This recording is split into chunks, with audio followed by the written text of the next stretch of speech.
Hello, hello, hello. So today I decided to come on to share with you some questions and answers before October runs by. By the way, this video is all about breast cancer awareness. If you know me, you know I am a survivor. A survivor for 7 years now, and I was diagnosed with breast cancer in 2015, and I'm here now. Thank God I survived, and I'm still surviving and thriving. So because October is Breast Cancer Awareness Month, I decided to go online to see most asked questions that are being asked to breast cancer survivors in particular, not every other kind of cancer. I just googled breast cancer in particular. So I'm gonna pick a few of those questions and ask them to myself and then answer them. But if you have any questions, I mean no limits, about breast cancer and how I survived and how life is after that, or whatever relation to anything, you know where to go, right? Comment section, I'll answer them. So now let us go to question number 1. It says, what was your biggest self-discovery or revelation after you were diagnosed? This is not so hard for me. It's actually easy.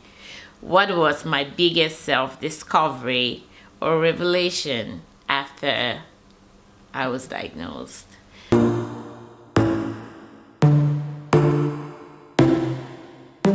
Inside your bedroom, we stopped counting the days, lost in the rhythm.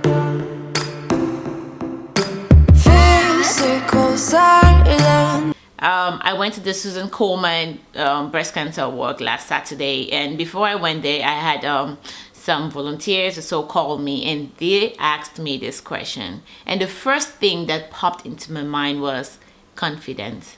After diagnosis and treatment, I realized I have so much confidence in me, in the things I can do, in my body, and what defines me.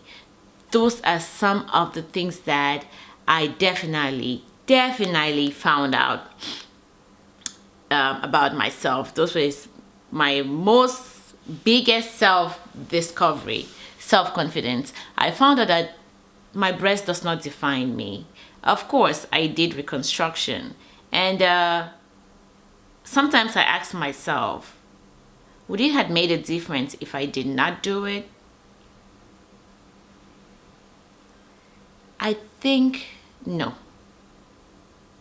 I wouldn't feel any less of a woman if I did not do reconstruction. It was a bonus for me to do it. I have some clothes that I wouldn't have been able to wear if I didn't have any implants on.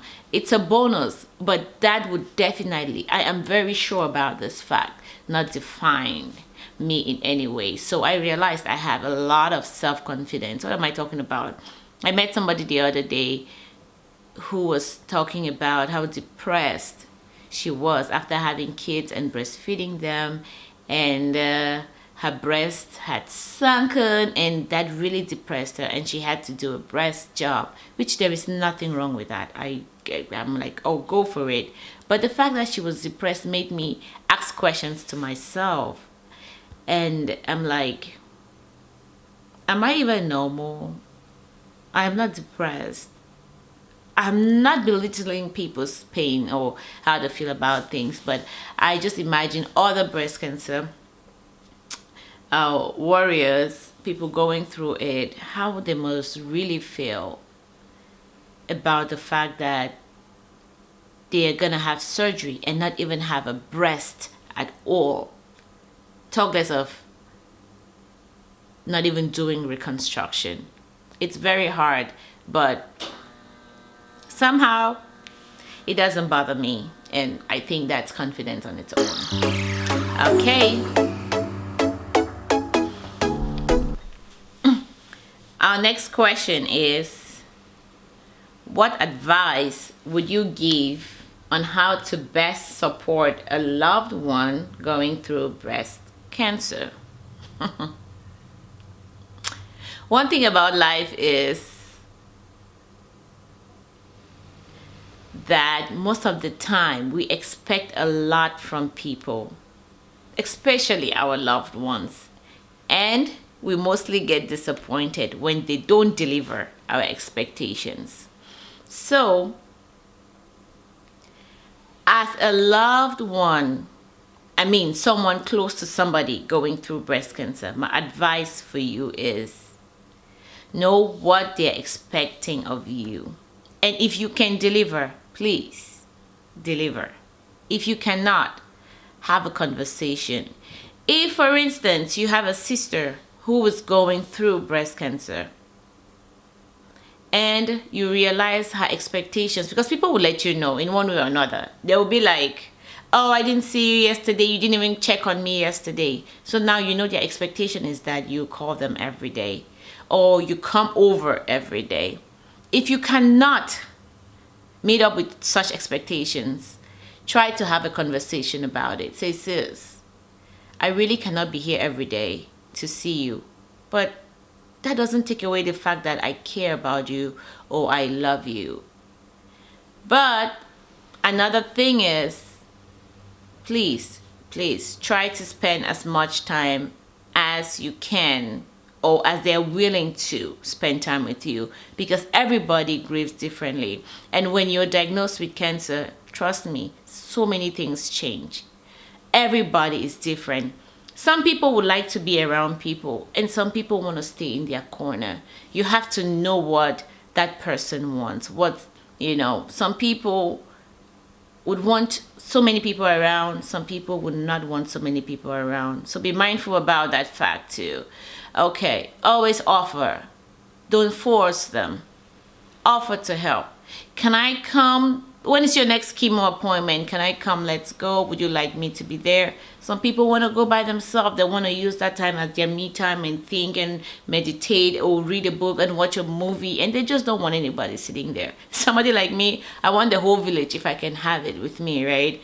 It's just me, but not everybody wants that. And people like me, when we don't get that from our most closest trusted people, we get disappointed. And also on the other hand, people who are close to people who want to stay on their own, on their side, their loved one gets disappointed, also feeling left out in the process. There is nothing wrong with either of that. Just go with the person's priority in what they want to help them heal faster and better.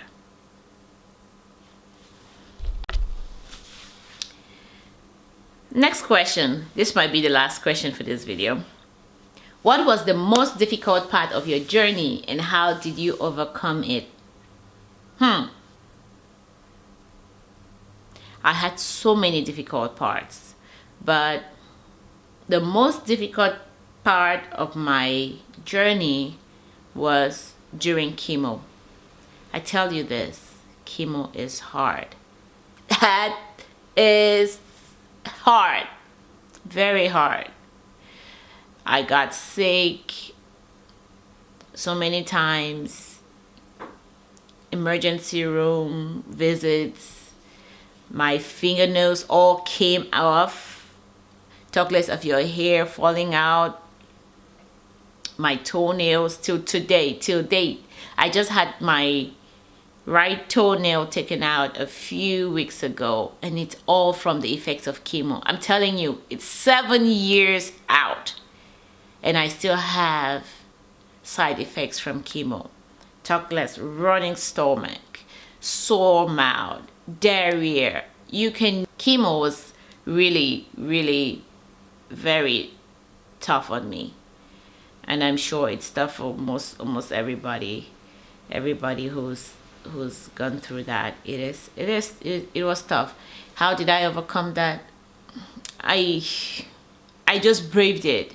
There was nothing special I did. I enjoyed the days that I felt better and I could go out. I go out and I could smile, I smile. And the days that I could not, I just laid in bed and follow whatever my body was saying. Yeah, chemo was hard. If you know anybody who has gone through chemo or who is going through chemo, they will definitely say chemo is one of the hardest parts of the journey. Yeah, but how I got through that too is that I could see in the middle of all the blurry, the cloudiness, the love of people. There was always somebody trying to help. There was always an organization, trying to help, from sending people to clean your home, to fundings, to paying your rent. There's a lot of help out there, a lot. So many people don't know that, but there is a lot of help for everybody who actually donates for organizations like that. Kudos to you all. Your money goes a long way. I am a good example of a beneficiary for non-profit organizations. You wonder why I run one? Oh yeah? No, that's why. I'm just hoping I could give back a little fraction of what I got at that time. If you have any questions, please drop it in the comment section below. Click on the subscribe button, notification bell, and also share. You never know who's gonna help, who this video is gonna help. Share, and I'll see you in the next video. Happy October. October is Breast Cancer Awareness Month. Do not forget to do your self-breast exams and also do your yearly mammograms if you qualify, or meet your physician at least once a year or every 6 months or every month to do your breast exam. Early detection saves lives. Trust me, it does.